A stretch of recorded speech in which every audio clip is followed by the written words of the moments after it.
Donc, en tout cas, si c'est votre première fois avec nous, bienvenue à l'Église Connexion. On est très heureux de vous avoir parmi nous. C'est une journée un peu exceptionnelle, comme on a dit. Il y a beaucoup de gens qui sont partis à notre week-end d'église, qui nous rejoignent via streaming. Et donc, un grand merci d'ailleurs pour ceux qui étaient au week-end d'église hier avec moi, avec toute l'église, et qui sont revenus uniquement pour être là au culte, pour aider à la mise en place du culte, à l'accueil. Merci beaucoup à vous tous qui étiez là. Vraiment, même si ce n'est que personnellement, ça me fait beaucoup de bien. Et ça fait beaucoup de bien aux frères et sœurs qui sont même pas au courant que c'est ça que vous avez fait. Donc, merci beaucoup.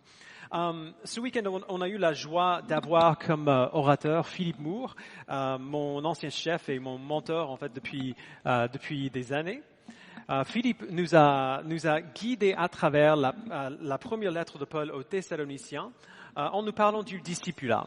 Alors, quand on parle du discipulat, on parle de la vie d'un disciple de Christ. Comme Philippe nous a dit, un disciple de Jésus-Christ, c'est quelqu'un qui vit pour Jésus en mettant en pratique tout ce qu'il nous a prescrit. Et le discipulat, c'est le processus d'apprendre à vivre comme un disciple de Jésus-Christ. Et donc, c'est de ça qu'on va parler pendant aujourd'hui et dimanche prochain, pendant les 2 semaines à venir, avant de commencer notre série sur l'Avent. Avant de commencer à voir cela dans notre texte d'aujourd'hui, j'aimerais juste partager avec vous un peu de mon histoire, pour vous aider à voir pourquoi ce sujet est tellement important pour nous. Un an à peu près, notre mariage, Loane et moi, on a emménagé en France. Donc, elle retournait chez elle. Moi, je débarquais pour en quelque sorte, ma première aventure en Europe. J'étais jamais venu en Europe avant. Je parlais pas le français. On était tous les deux de très jeunes chrétiens. On connaissait Jésus depuis à peu près 1 an à notre arrivée en France. On a atterri dans une petite ville en Normandie où on a trouvé des boulots, on a trouvé un appartement et on a trouvé une petite église locale dans laquelle on pouvait servir du mieux possible. Le pasteur de cette église était bien intentionné, il m'aimait bien et donc il a commencé à me donner des responsabilités dans l'église, même si je ne connaissais pratiquement rien de la Bible, en dehors des histoires que j'avais entendues quand j'étais enfant. Je faisais ça pendant quelques mois quand enfin je lui ai confessé que je me sentais un peu mal équipé, pas seulement pour les responsabilités dans l'église, mais pour tout. Je réalisais par une série de difficultés personnelles que je ne savais simplement pas vivre la vie chrétienne. Je ne savais pas vraiment à quoi ça ressemble ou comment le faire. Et donc je lui ai demandé son aide. Et il a suggéré que je fasse des études théologiques. Donc, j'ai fait ça pendant 1 an, un petit institut charismatique que le pasteur a suggéré, qui était clairement fait pour enseigner les doctrines charismatiques, mais qui enseignait assez peu de la Bible elle-même finalement. Donc, quand ça s'est prouvé pas trop utile, je me suis tourné vers la seule autre ressource que j'avais, l'Internet. On sait comment ça marche. Là, j'ai commencé à écouter des prédications en ligne, parfois bonnes, parfois moins bonnes. J'ai écouté des lectures de conférences et des cours en ligne pour m'aider à lire la Bible fidèlement et à savoir ce que la Bible dit. Alors, Dieu m'a fait grâce, il m'a aidé à grandir pendant ce temps, mais assez rapidement, j'ai réalisé ce qui me manquait. Ce qui me manquait, ce n'était pas des ressources ou des enseignements ou de la formation. J'avais trouvé de bonnes ressources, de bons enseignements, de la bonne formation, rien qu'en ligne. Ce qui me manquait n'était pas ces choses-là. Ce qui me manquait, c'était l'Église.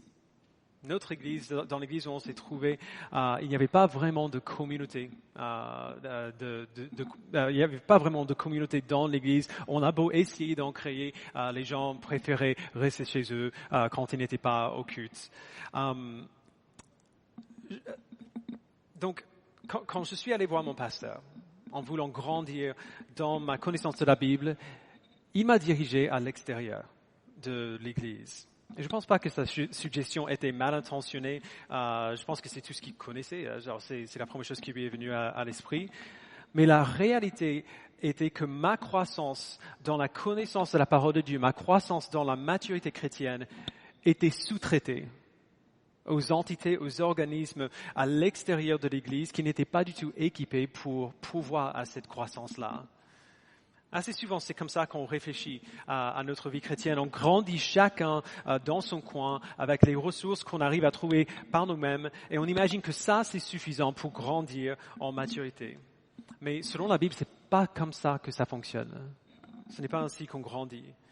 Alors, je vous invite à prendre une Bible et aller à la lettre de Paul aux Éphésiens au chapitre 3. À cause des manifestations hier, Monoprix était fermé. Je suis arrivé par train hier soir en voulant aller acheter du papier pour imprimer les dépliants. Et finalement, les gilets jaunes ont empêché ça. Donc, pardon, pas nécessairement les gilets jaunes, mais les casseurs ont empêché ça. Et donc, du coup, on n'avait pas de dépliants. Donc, j'ai pas le texte à vous donner en papier. Du coup, je vais tout afficher sur le mur. On va lire un peu dans le chapitre 3 de la lettre de Paul aux Éphésiens et on va passer le reste de notre temps dans le chapitre 4. Aujourd'hui, ce qu'on va faire, on va poser un fondement pour le discipulat en parlant de l'Église d'abord. On va voir pourquoi l'Église existe, quel est le but de l'Église. Et après ça, on va voir comment Dieu compte accomplir ce but-là. Pour vous qui étiez au week-end d'église, il y aura sûrement un peu de répétition dans ce qu'on a vu avec Philippe, mais c'est pas grave, hein, ça fait toujours du bien d'entendre les choses similaires dans notre angle, on apprend mieux comme ça de toute façon. Donc, le but de l'Église d'abord, Éphésiens 3, à partir du verset 8, on va le lire. Paul a écrit sa lettre à l'Église d'Éphèse pour les encourager dans leur œuvre pour l'Évangile. Alors, c'est une église que Paul connaissait bien parce que c'est lui qui l'a implantée. Il y a vécu, il y a travaillé pendant plusieurs années. Et on va commencer notre lecture du coup à partir du verset 8 de Éphésiens 3. Il dit « Moi qui suis le plus petit de tous les saints, j'ai reçu la grâce d'annoncer parmi les non-juifs les richesses infinies de Christ et de mettre en lumière pour tous les hommes comment se réalise le mystère caché de toute éternité en Dieu qui a tout créé par Jésus-Christ. » Alors très rapidement, ce mystère dont il parle, il a passé les 2 premiers chapitres de cette lettre à l'expliquer. Le mystère qui se révèle maintenant, c'est le plan de Dieu de sauver son peuple en envoyant son Fils pour être le sacrifice de leur faute. C'était un mystère, non pas parce qu'il n'en avait jamais parlé, il avait pas mal révélé de ce plan par les prophètes, mais plutôt parce que ce n'est qu'en Jésus-Christ que la plénitude de son plan a été révélée. Et donc pourquoi est-ce qu'il a fait? Verset 10. Ainsi, les dominations et les autorités dans les lieux célestes connaissent maintenant, par le moyen de l'Église, la sagesse infiniment variée de Dieu, conformément au plan éternel qu'il a accompli en Jésus-Christ, notre Seigneur. Alors, Paul parle des dominations et des autorités dans les lieux célestes, pour le dire autrement, des anges et des démons. Okay, pour le dire simplement. Il dit ça comme cela parce que l'occultisme était très présent à l'Église, à la vie d'Éphèse à l'époque, et donc il savait que cette image leur parlerait particulièrement. Mais c'est une image qui est représentative. Elle ne parle pas non seulement de notre monde ou du monde spirituel, mais des deux. Pour le dire simplement, le but de Dieu dans tout ce qu'il fait dans ce monde, c'est enseigner à l'univers qui il est, par l'accomplissement de son plan éternel. Il veut que l'univers voie sa sagesse et sa puissance. Et son plan pour faire cela, personnellement, me paraît absolument ridicule. Absolument ridicule. Il prévoit montrer sa sagesse et sa puissance à l'univers par le moyen de l'Église. Qu'est-ce qui pourrait mal se passer avec ce plan-là? Qu'est-ce qui pourrait mal se passer? Si vous avez passé un peu de temps dans l'Église, vous savez ce qui pourrait mal se passer avec cela. Vous savez pourquoi ce plan peut paraître ridicule. L'Église a toujours été, au mieux, imparfaite et au pire, abusive et destructrice. Si on va être honnête. Les chrétiens ne sont pas d'accord les uns avec les autres, ils se servent de la religion comme un moyen de profiter des autres ou d'abuser les autres. Ils se focalisent sur des sujets pas du tout importants et oublient de faire des choses de base comme, s'aimer les uns les autres, par exemple.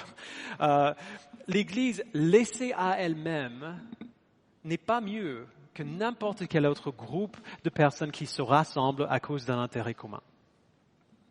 Et c'est un peu ça l'idée. C'est un peu ça l'idée. Le plan de Dieu, c'est de prendre un groupe de personnes très imparfaites, qui ont les mêmes luttes et les mêmes problèmes que tout le monde, et de les transformer ensemble pour les faire devenir quelque chose de mieux. Et c'est ça que Paul explique depuis le tout début de la lettre. Chapitre 1, Dieu sauve son peuple par sa grâce souveraine seule. C'est Dieu qui sauve du début à la fin. Chapitre 2, l'Esprit Saint prend des personnes mortes que nous étions et nous ramène à la vie avec Christ pour que nous pratiquions les bonnes œuvres qu'il a préparées d'avance pour nous. Et à la fin de ce chapitre, il explique l'aspect communautaire de cette œuvre-là, que Dieu a ouvert ses promesses au peuple de toutes les nations de la terre alors qu'il avait donné ses promesses à un peuple précis, le peuple d'Israël. Et il nous a unis les uns les autres en une seule famille sous le chapeau de ces promesses-là. Donc le plan de Dieu pour l'Église, c'est de prendre les personnes imparfaites que nous sommes et de nous transformer ensemble dans une famille pour que cette famille devienne quelque chose d'inédit, quelque chose de totalement différent. Alors avant de parler de ce à quoi cela ressemble, pensez aux raisons pour lesquelles les gens viennent généralement à l'Église. On vient pour maintenir une certaine tradition ou pour éviter les conflits avec les gens de la famille qui sont chrétiens et qui aimeraient qu'on vienne à l'Église, ou alors pour se recueillir et passer un moment intime avec Dieu. Par nous-mêmes, nous venons presque toujours à l'Église pour des raisons qui sont centrées sur nous. On vient à l'Église pour des raisons qui sont centrées sur nous. Mais venir à l'Église n'aura jamais de sens si on vient principalement pour nous. Dans la Bible, on ne peut pas séparer la foi individuelle d'un chrétien du corps collectif de l'Église.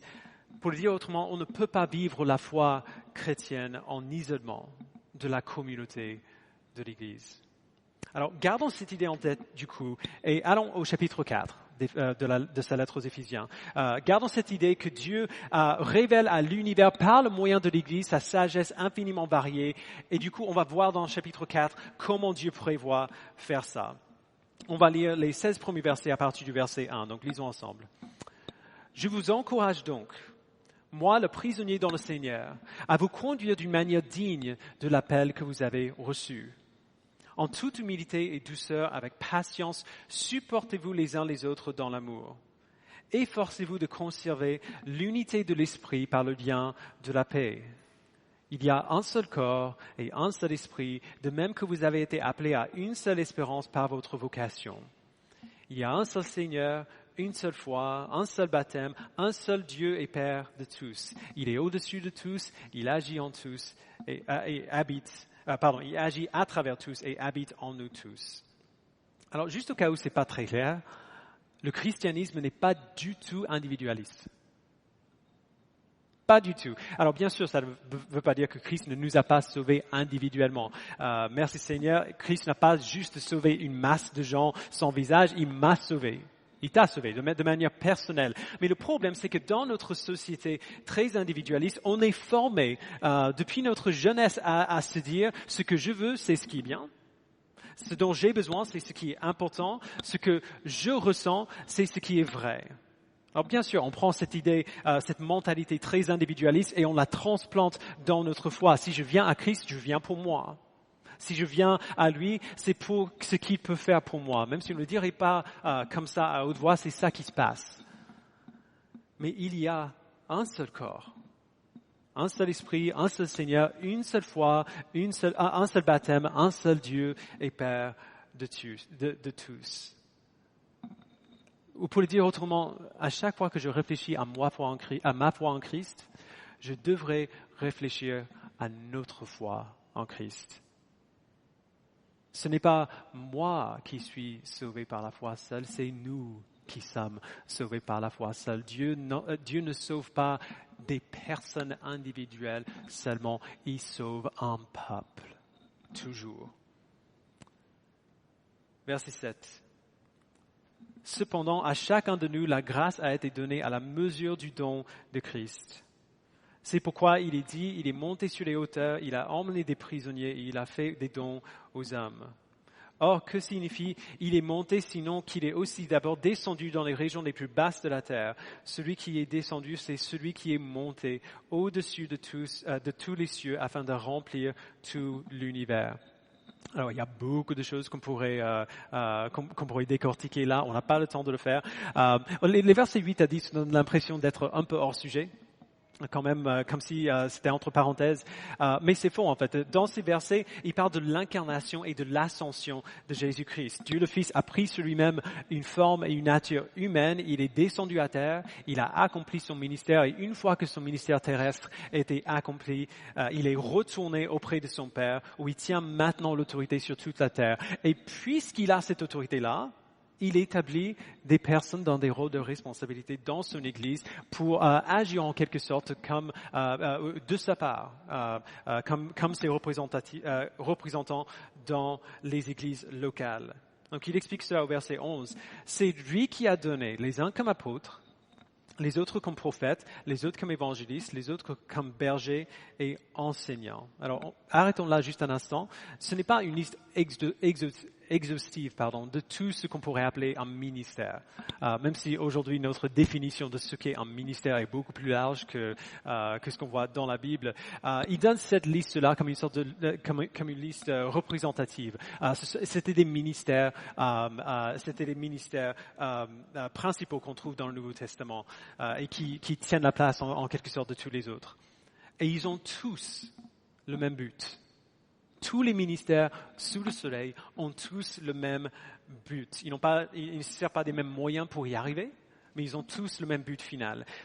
Et en règle générale, si on se demandait quel est le but des rôles du ministère dans l'Église, le rôle d'un pasteur ou d'un évangéliste ou ainsi de suite.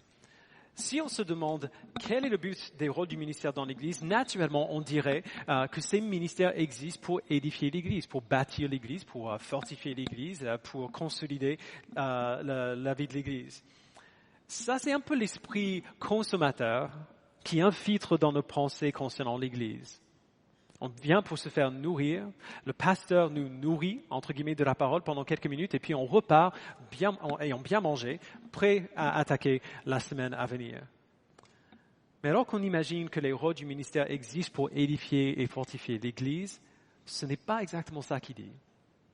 Encore le verset 11. C'est lui qui a donné les uns comme apôtres, les autres comme prophètes, les autres comme évangélistes, les autres comme bergers et enseignants. Il a fait pour former les saints aux tâches de service en vue de l'édification de l'Église.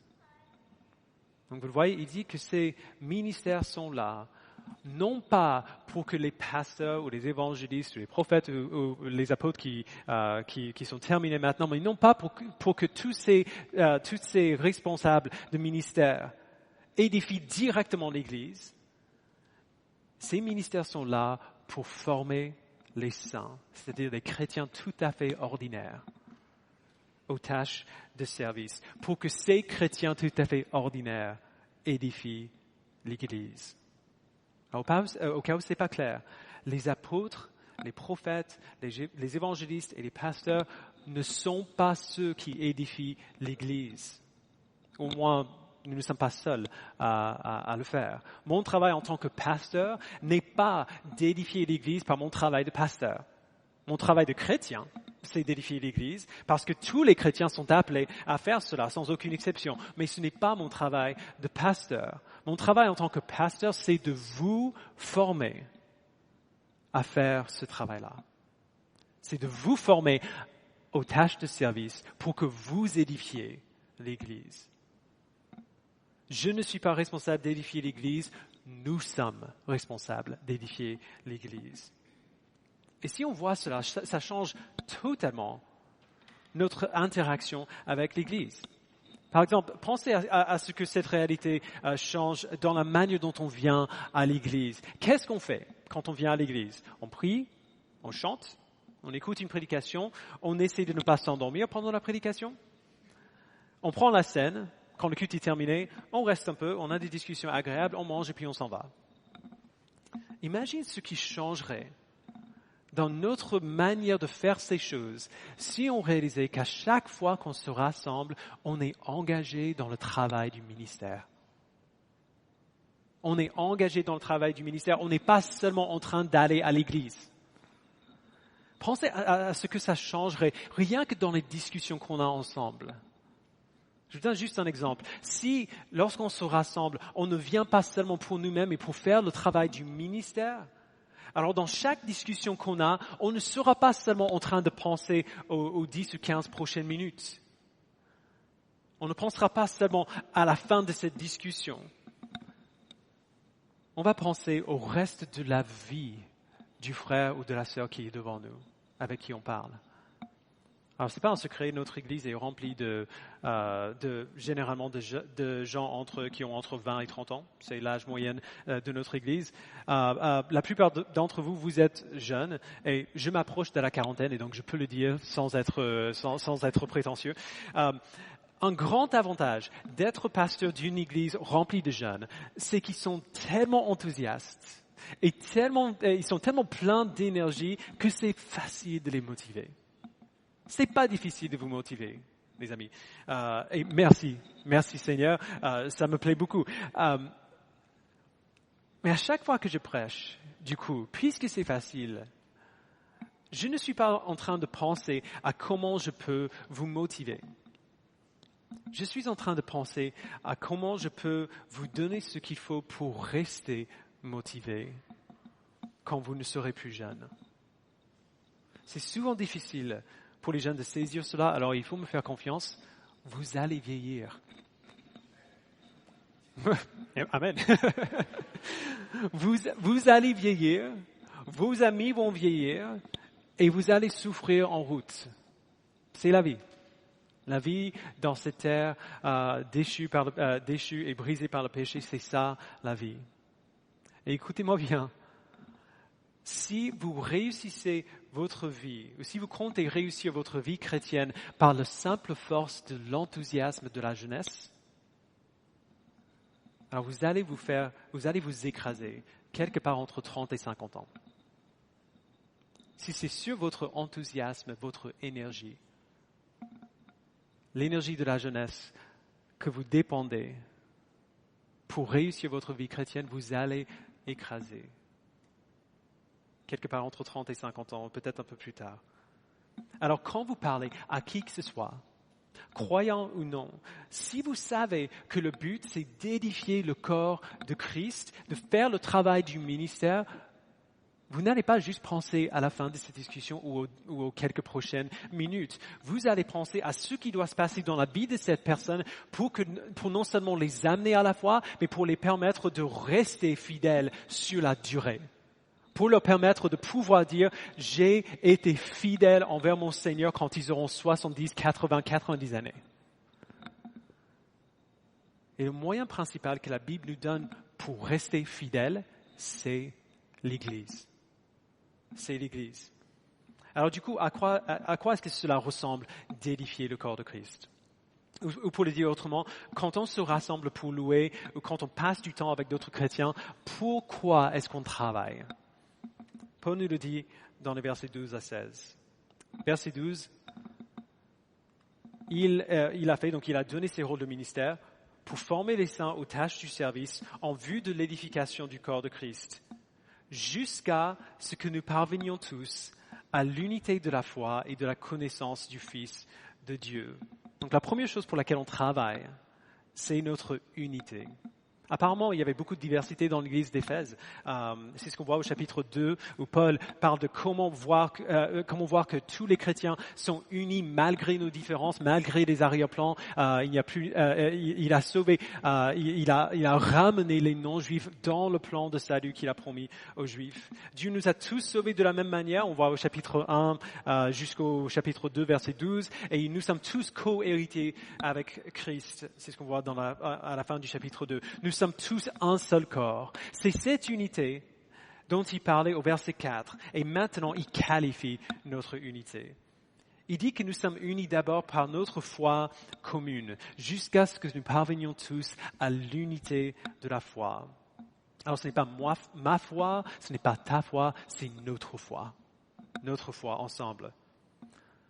Combien d'entre nous prenons réellement le temps de réaliser que nous sommes unis à nos frères et sœurs par notre foi commune en Jésus-Christ. Unis d'une manière qui fait que nos liens et nos relations familiales pâlissent en comparaison. Il y a beaucoup de couples qui se sont mariés cette année. Dans l'Église, on a eu sept mariages depuis le mois de juillet, je crois. Si vous êtes mariés, vous êtes unis à votre conjoint par le mariage et c'est merveilleux. Vraiment, c'est merveilleux. Mais il y a une union entre vous deux qui est beaucoup plus profonde, qui est beaucoup plus grande que celle du mariage. On dit souvent dans les préparations au mariage, votre mariage est temporaire. L'un de vous va mourir en premier. À moins que ce soit genre un accident catastrophique de voiture où tous les deux en même temps, bouf, vous êtes terminés. Il y a l'un de vous qui allait mourir en premier. À ce moment-là, votre mariage sera terminé. Vous serez mariés jusqu'à ce jour-là. Mais vous serez frères et sœurs en Christ pendant toute l'éternité.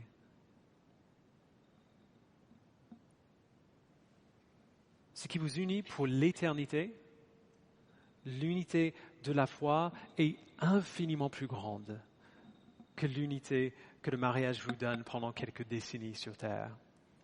Et il faut réaliser que cette unité-là, l'unité de la foi, vous la partagez avec chaque homme, avec chaque femme, avec chaque enfant qui a placé sa foi en Christ.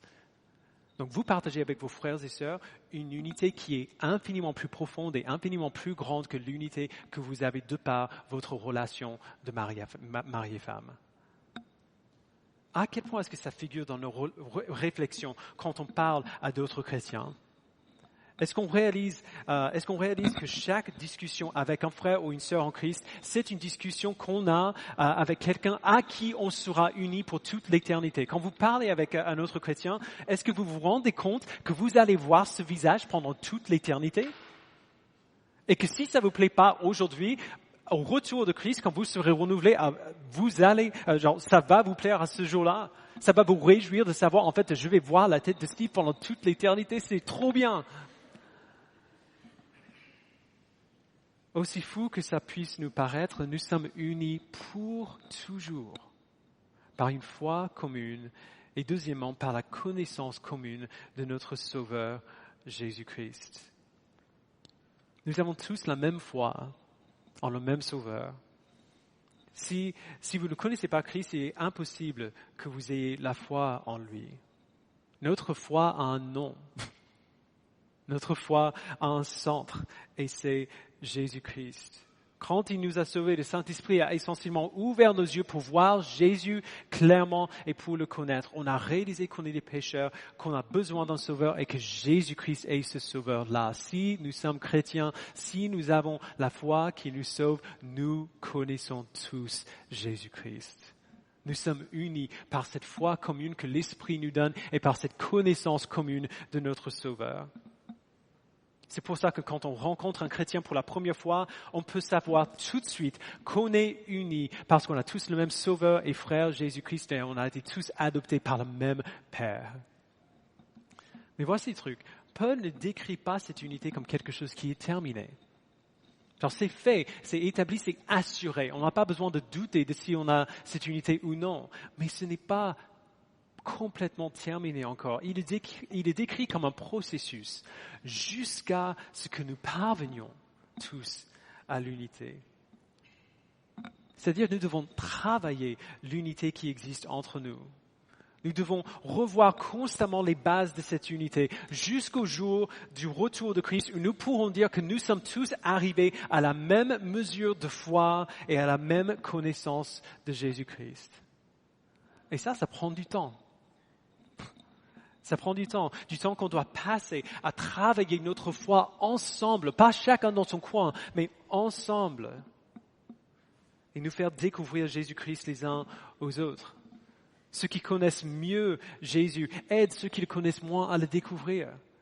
Et même ceux qui le connaissent bien, en discutant avec leurs jeunes frères et jeunes sœurs de ce que Jésus a fait dans leur vie, on découvre de nouvelles facettes de sa personne et de son œuvre.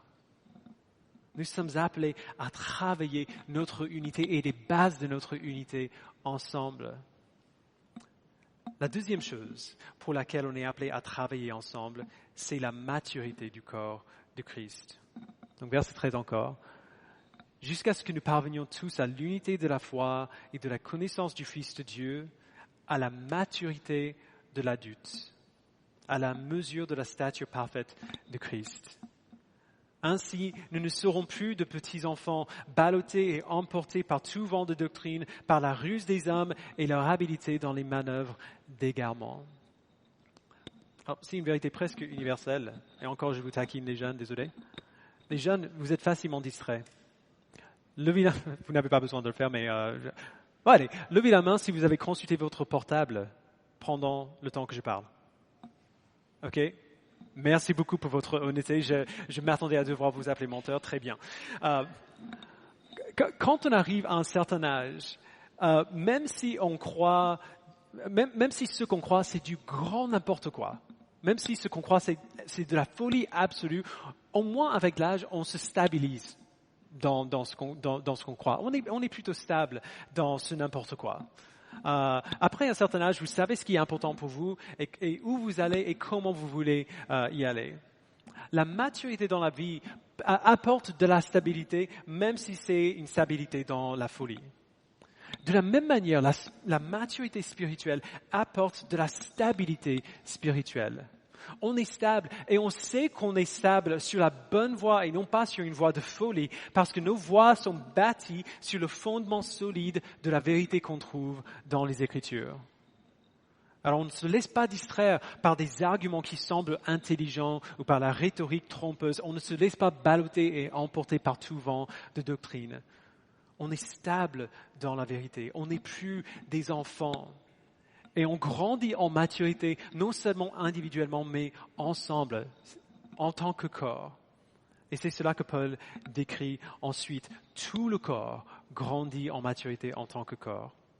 Verset 15. Mais en disant la vérité dans l'amour. Alors arrêtons là juste un instant. Souvent on pense que ça veut dire, en fait on va devoir dire des choses difficiles les uns aux autres, critiquer les uns les autres, et on va le dire avec amour. Alors, c'est vrai, c'est pas ça qui veut dire. La vérité ici n'est pas les vérités difficiles des choses que vous avez besoin de changer, c'est l'évangile. Okay? Juste pour que ce soit clair. En nous rappelant de la vérité dans l'amour, nous grandirons à tout point de vue vers celui qui est la tête, Christ. C'est de lui que le corps tout entier, bien coordonné et solidement uni, grâce aux articulations dont il est muni, tire sa croissance en fonction de l'activité qui convient à chacune de ses parties et s'édifie lui-même dans l'amour. Ma fille Zadie a 18 mois, presque 18 mois. Elle est encore au week-end d'église. Et donc, si vous regardez au week-end, vous la voyez là. Elle marche bien maintenant. Alors, elle commence à courir, mais en chancelant encore. Si vous le connaissez, c'est comme tous les bébés. De toutes petites jambes, une très grosse tête. Si elle s'arrête trop vite, elle tombe. Genre, elle n'a pas assez de force pour arrêter la gravité, genre la force qui l'amène vers le bas.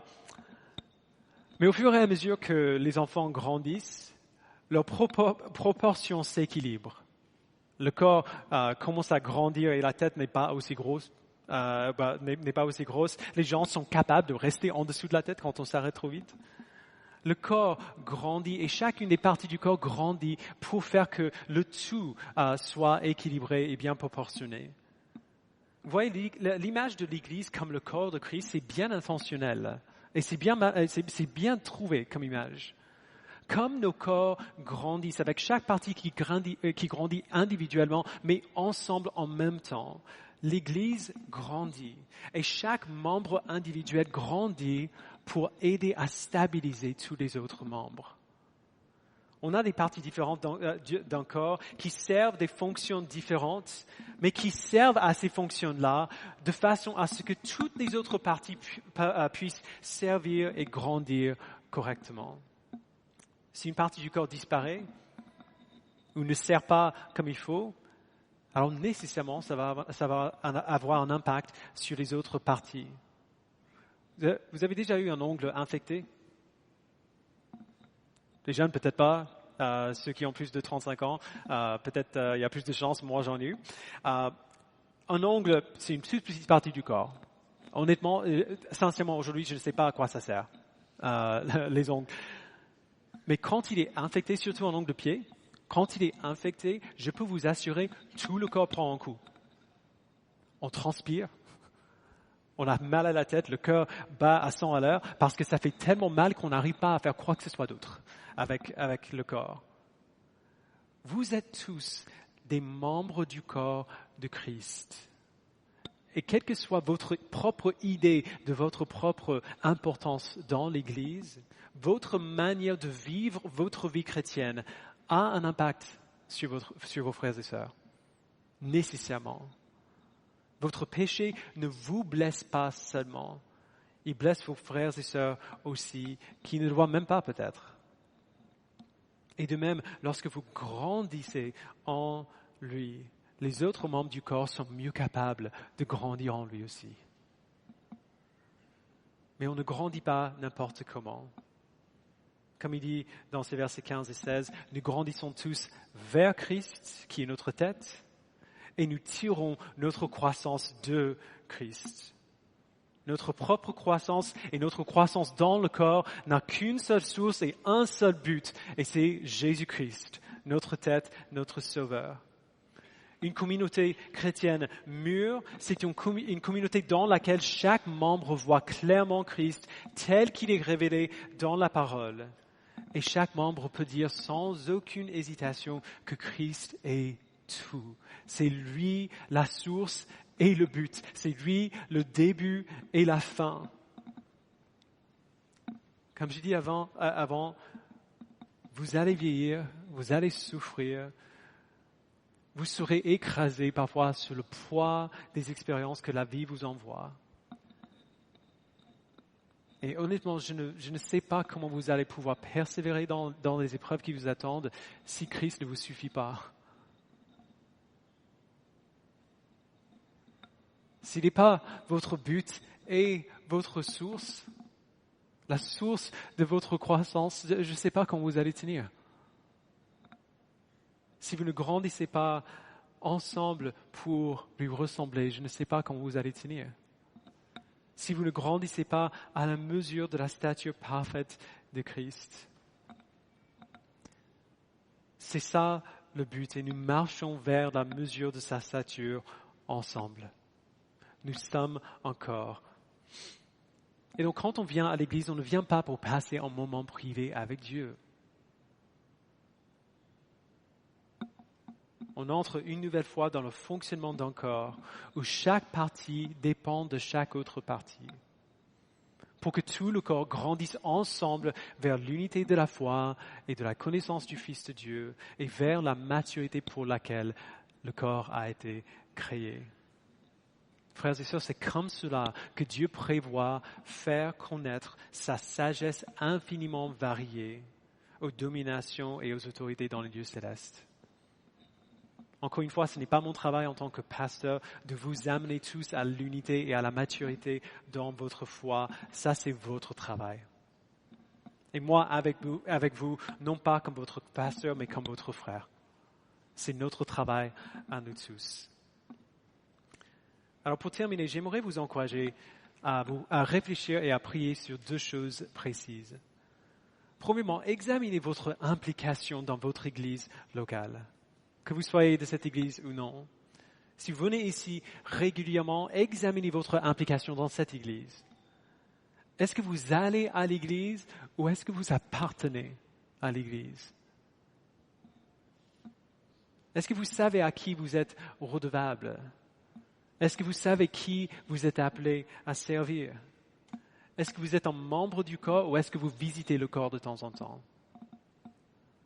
Écoutez, je sais que c'est difficile. Je sais qu'il y a beaucoup de choses qui luttent pour notre attention. Mais il faut réaliser que vous avez besoin du corps. Vous avez besoin du corps. Jeudi soir, les gens de notre groupe de communauté remerciaient moi et Lohan et moi parce qu'on a souvent des gens de l'église à la maison et ils nous remerciaient pour notre accueil.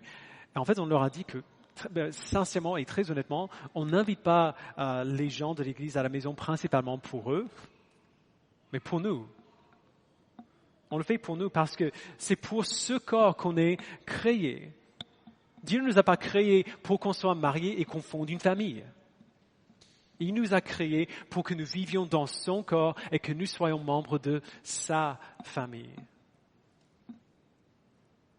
Frères et sœurs, il ne nous a pas créés pour vivre pour lui en dehors du corps. Il ne sauve pas des gens, il sauve un peuple. Et donc, donnez-vous à votre Église, quelle qu'elle soit. Soyez un membre de ce corps. Et que ce soit votre but dans tout ce que vous faites, d'édifier le corps de Christ. Parce que c'est pour cela que tout ministère existe.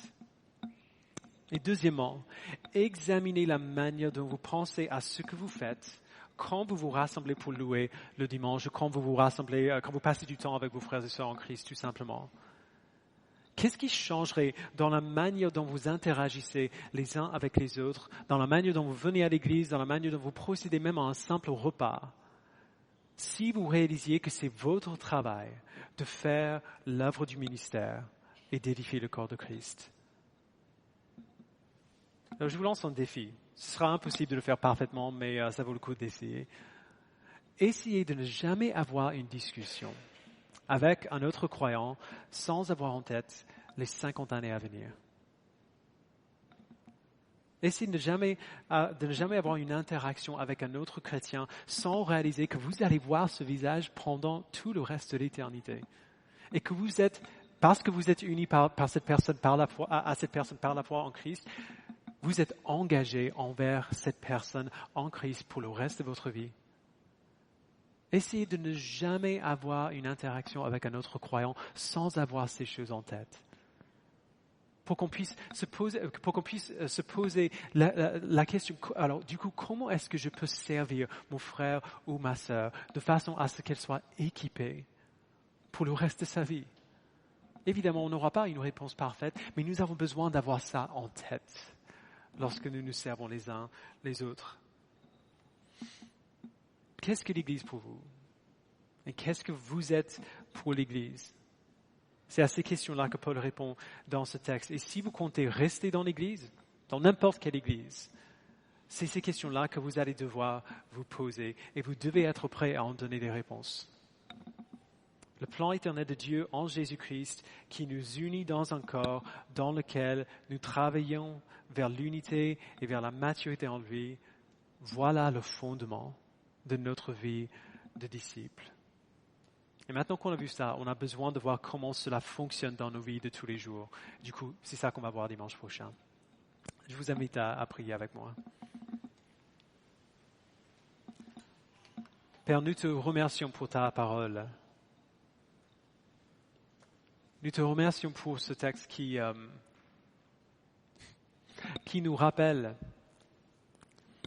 de quelle manière l'Évangile va au contre-courant de notre société. Parle-nous, Père, pour toutes les fois où nous avons été convaincus par une vision individualiste du monde qui nous dit que ce que nous voulons, c'est ce qui est vrai. Ce que nous trouvons important, c'est ce qui doit se faire. Ce que nous désirons, c'est ce qui est le plus important. Merci, Père, de nous avoir rappelé par ce texte que tu ne nous as pas sauvés pour qu'on vive pour toi en isolement. Que tu ne désires pas des chrétiens satellites, mais que tu nous as créés dans un corps pour fonctionner dans un corps et que chaque membre est nécessaire pour le bon fonctionnement de ce corps. Aide-nous, Père, à voir comment nous pouvons nous servir les uns les autres. Par notre simple interaction, en travaillant ensemble vers l'unité de la foi et la connaissance du Fils de Dieu et vers la maturité du corps dans lequel nous nous trouvons. Merci, Père. Au nom de Jésus, nous le prions. Amen.